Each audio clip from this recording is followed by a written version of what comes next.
Bizim balonlar vardı çantamda ya. Hadi gel. Gel buraya gel.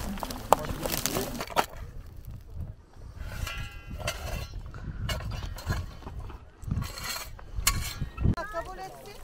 Allah herkesin hayrını kabul etsin diyoruz. Çok teşekkür ediyoruz.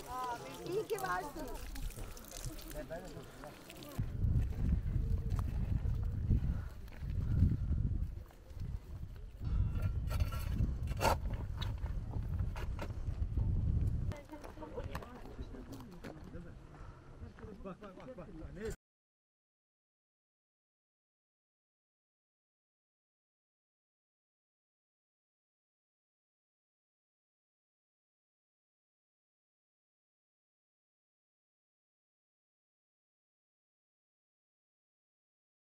Türkiye Diyanet Vakfı olarak ve DİTİB'deki yönetim kurulunda olan arkadaşlarımızla, gönüllülerimizle bugün Alanya'nın Güzelbağ beldesi, mahallesindeyiz. Malum 2021 yılında burada büyük bir yangın olmuştu. Can kaybımız oldu. Orman can kaybımız oldu.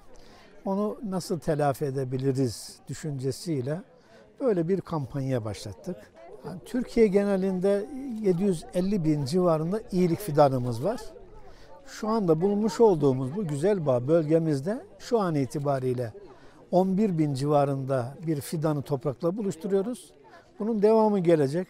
İnanıyorum ki inşallah 45-50 bin civarını bulacağız burada da.